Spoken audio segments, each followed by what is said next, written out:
Ladies and gentlemen, welcome to episode 14 of this Glory Hunter series. We are into the new season, of course, into season 2. We're going to bring you some transfer news, we're going to show you some goals, and then we're going to play a game at the end of the month against Everton. So let's get into it.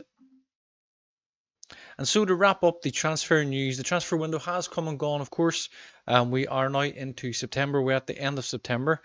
After the transfer business, you would have seen in the previous episode, the last transfers we made were bringing in Leopold Querfeld and Ibrahima Bamba, of course, for a combined 15 million, possibly rising to 16 million. On deadline day, we did make some outgoing business, and that freed us up to bring in one more incoming. We did sell Miguel Almiron to Everton for a fee of 13.25 million. Everton had launched a loan bid for him. We did accept it at the time. As we got to deadline day, I thought, no, we can bring in money for him. He had 12 months left on his contract. Everton came straight back with a 13.25 million, which we gladly accepted. We also then sent out William Osula on loan. He's away to Cardiff for the season, so hopefully he will gain some first team experience, come back a stronger player, and potentially challenge for the first team as well. Because we had a full squad and we needed to free up a little bit of space with the outgoings that we had, of course they are over 21 years of age. A position we kind of, I'm not sure if I would say we were struggling, but we don't have a great deal of experience in the position, is at left back, and so we decided to bring in Ricardo Calafiore on loan from Arsenal. He is, of course, a 23 central defender, left back, can play in both positions, of course, quite comfortably. We decided to bring him in on loan for this season. With him and Lewis Hall, and of course Mateus Reis, who we brought in from Sporting Lisbon on a free transfer, and of course Jamal Lewis, who's already at the club. I feel it was an area we needed to strengthen, and our left back options aren't great. Of course, Lewis Hall has great potential, but he has a bit of a way to go to match that. Mateus Reis, in hindsight, at 30 years of age, being allowed to leave in a free transfer, maybe wasn't one of the best transfers that we made, and on 80 grand a week as well, he is costing us quite a bit.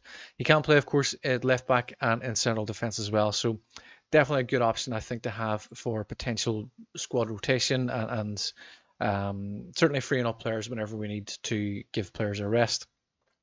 So with the transfer window, of course, closing, we then went on to play some games. The day before the transfer window closed, we travelled to London to face West Ham. As you'll see there, we've come away with a 2-0 defeat, which is very, very disappointing, having already suffered a defeat in one of the opening month of the season, of course, in August. We were losing 1-0 through a Sven Botman own goal when Alexander Isak missed a penalty in the 79th minute, potentially an equaliser, and Thomas Soucek finished the game off in the 85th minute to make it 2-0. It is at this stage now we've seen Isak miss a few penalties. I'm starting to wonder, should he be the man on penalty taking duty? We followed that up with a 1-0 win at home to Brentford. Of course, as you will see there, Alexander Isak, great at scoring goals in open play. Obviously, from the evidence we have so far, not so great at penalties. But he did score in the 20th minute to give us a 1-0 win. We'll bring you the goal here now. As we see, corner comes in. Isak, a nice and simple header from the front post. He probably shouldn't have got that header, but obviously delighted that he did. We then played our first Champions League game away to Celtic, of course, at Celtic Park. As you'll see, we've come away here with a 4-3 victory. Domenico Berardi did return from a short injury that he's had, has scored, of course, in this game, which is great for us to see. As we'll see here, the first goal comes to Celtic. We can see a nice cut inside from Dalzen. Plays the ball across the 6-yard box, really. Calafiore missing his interception there and making it 1-0. Calabria involved here with Calafiore playing the ball left to Calafiore to score his first goal. Of course, the kits clashed. I don't quite understand why we were playing in our change blue and red kit. As we see there, Tilo giving Celtic the advantage again.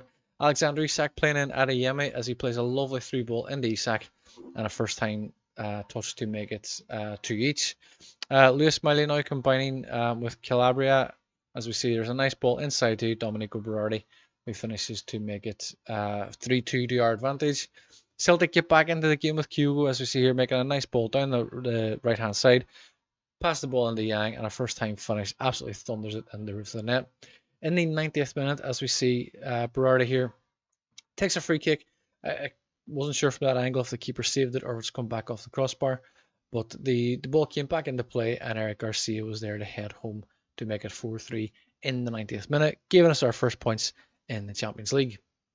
We then followed that up with an away game against Man City. As you see, we've changed up our formation a little bit. We've gone a little bit more defensive in central midfield. We are testing with a new Chaos Hammer tactic. It's a little bit more defensive in the defensive areas instead of more central midfielders.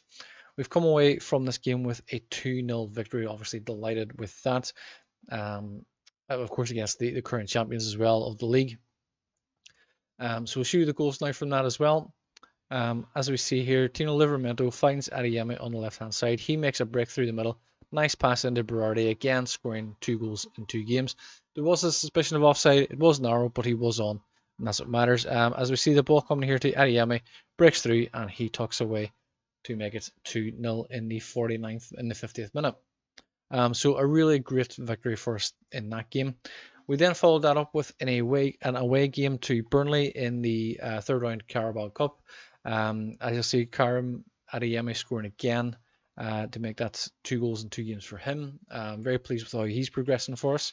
We see Livramento taking a throw under Berardi. Ball comes back to Adeyemi. It's a nice turn on his left foot and almost right in the top corner there, as we see. Burnley did get back into it. Lloyd Kelly, of course, former player, find a nice pass to Hannibal. Tucks the ball into, I think it's Cello, if you pronounce it, to make it 1-1. But corner from Tonali, met at the back post by Sven Botman, as he likes to do, giving us the winner in the 62nd minute. That brings us up to our current game. We're about to play Everton in the league. As you can see, we've stuck with our regular Fires of Pompeii tactic for this one. We have Pablo Roberto, of course. Actually, I'm going to take Roberto out of there, put Lewis Miley in the central midfield. We're going to continue with Lewis Hall in at left back. Of course, he's been rotated quite a bit with Calafiori lately. Try and give the two of them some regular game time and hopefully improve their experience, of course, and their ability. So we are playing against Everton. We are at home. Of course, Miguel Almiron playing against us in expect nothing but a win. Everybody's motivated. That's what you like to see. Miguel Almiron, of course, playing in his first game against us only a few weeks after he left the club. So let's skip through this bit and get the game underway. As you can see, we are going pretty much as full strength as we can. We've got Livramento, Garcia, Botman, and Lewis Hall at the back. We've got Sandro Tonali, Bruno Guimaraes, Lewis Miley in central midfield. Berardi on the right wing, Adeyemi on the left wing, and of course Alexander Isak up front. Anthony Gordon has been doing very well for us of recent, but with Berardi coming back and the performances Berardi gave us last season, I felt it was only fair to start giving him his opportunities. And as you will have seen, has contributed with goals already. Pickford to take the corner, the goal kick. Not much action in the first 25 minutes here. Braithwaite brings it forward. Looks for Desena. De Curry turns it on to Almiron. There's a nice ball forward here to Garner. And the keeper has saved that. I wasn't sure if that was a shot over the bar. But the keeper has saved it. Garner now to take the resulting corner. Costa comes out, claims it well. Costa's had a bit of a shaky start for us. Of course, coming in with that big price tag, 64 million. He's not been great for us yet. We'll give him a little bit of time to settle in. Garcia plays the ball to Livramento, cuts inside, finds Tonali, goes to Guimaraes, finds Adeyemi, loses the tackle of Patterson. Botman wins it back, finds Bruno. Berardi and Livramento exchanging passes down the right flank. Cuts it back to Miley, comes in the midfield. The ball's given away. It's a cheap pass. It's a nice interception from Garcia there. Ball comes to Livramento. He's going down the line. Can he get a cross in? He's going to cut back as he always does. Finds Berardi. Cross is cut out. Tonali picks up the loose ball. Guimaraes to Hall. Goes back to Guimaraes. He's having a go from distance. It's a very good save from Pickford. Credit where it's due. There was a very good drive there by Bruno Guimaraes. Berardi with the resulting corner. Can't find Garcia at the front post. Ball's cleared. Adeyemi picks up the loose ball. Comes to Lewis Miley. 18-yard line. And it's high and wide, and badly wide too, you have to say. But we are currently sitting 4th in the league. Of course, we've had those 2 defeats already, which is disappointing so early in the season. Guimaraes struggling on fitness, Berardi struggling on fitness. That's fine. We can make those changes. We'll give them a few minutes. Far from pleased. Adeyemi looks stressed. That is not the kind of reaction you want to see from one of your better players. He's fully fit. He's playing off a 6.5. Lewis Miley playing a 6.4. I think we certainly have 3 changes to make here. So 10 minutes in, not an awful lot's happening here. We'll bring Gordon in on the. I need to bring him in on the right because Berardi is struggling. Going to bring Jonathan David in on the left. And I'm going to bring Roberto in for Miley. Do need to bring Tonali. Really think I need to bring Tonali and Gimenez out as well. Don't really want to bring both of them out because they are the midfield engine. But in looking at the fitness levels, I think they are going to be the ones I need to change. In fact, I'm just going to change now. We'll bring Joe Willock in. Hasn't played an awful lot of football for us this season so far. Has, of course, been a very good player for us last season. Hall now to whip in the corner. Ball's not quite cleared. Comes back to Joe Willock. Finds Hall again. Goes back to Sven Botman. Can we get a cross in? Comes back to Hall. Goes back to Garcia. This is a very negative bit of football looking. Livramento now brings it forward for Hall. It's a nice pass in the Jonathan David, and it's a first time finish. And I pressed the wrong button. I should have pressed the celebration button. And I pressed the Jimmy Carragher button. But we see Livramento brings the ball forward into Hall. It finds a nice chipped pass over to Jonathan David. Takes it first time on his left foot. That's a good finish. That's what we like to see. Sandro Tonali playing very well here, playing off a 6.3. He is struggling on fitness. I don't want to risk him too much longer. So bring in Ibrahima Bamba. So we've essentially changed all 5 of our midfielders. These are the changes we're looking at. We are keeping Everton pinned back, as you can see from the pass map. They are very much in their own half, and we are very much in their half as well for the majority. If we can hold this out for a 1-0 win, we're in the stoppage time. There's only a couple of minutes left. Patterson with the throw in. Garner plays it back to him. Lewis Hall, nice bit of defending. Gets the ball cleared. Finds Pablo Roberto. He's making a nice run forward. Finds Gordon on the wing. Comes back to Isak. I think it's offside.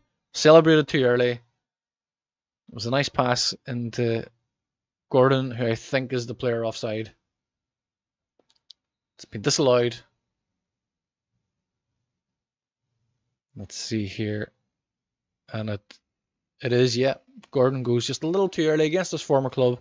It's a nice first time cross into Isak. It was a nice finish from Isak. But you know what? We've seen it out for a 1-0 victory, and I am pleased with that. We weren't at our best, but we got the result. I think that's fair. That would probably be an accurate description. Almiron suffers defeat. So Isak and Gimenez are struggling on fitness. In terms of the league, it does move us up to second. I am aware that Chelsea and Spurs have yet to play. Of course, they are level on points with us. They play each other. I'm just going to fast forward this and see what result comes of that. We'll continue on.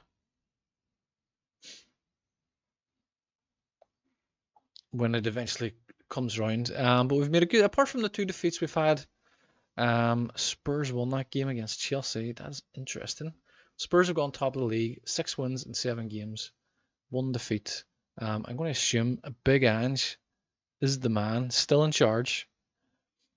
So we are 3rd in the league. That is pleasing. That is certainly progress. We've had those 2 defeats, as we say, the Leeds and the West Ham. Very disappointing. We're hoping to reduce minimalise defeats as much as possible. As we see, Isak currently joint top goal scorer in the league with Galeno and with Haaland. Spurs got Galeno. How much did they pay? 47 million for him. It's a very, very good buy. Maybe I missed the trick. Maybe I should have went for him. But that's irrelevant. So that is it for this episode. We will be back in the next episode. I'm going to bring you a bit of a double header. We've got Lazio in the next game, followed by Spurs, which as we see is going to be very much a top of the table clash, followed by Aston Villa, and then we have Real Madrid in the Champions League. So we're going to bring you those games in the next episode. Following that, we will likely bring you the goals from Bournemouth and Hull, and another double header against Chelsea and Arsenal again in the league. So that is it for this episode. I do hope you've enjoyed it. As always, please like, share, subscribe, comment. We will see you in the next episode for that Champions League doubleheader. Until then, thank you very much and take care. Thank you for watching this video. I do hope you've enjoyed it. Please remember to subscribe to the channel. It helps us to grow. It helps us to bring you more videos like this. Please also leave a like and share the video as well. And please do leave a comment. We would love to hear your feedback also. That's it for now. You can watch one of these recommended videos, but we will see you in the next one. Until then, thank you and take care.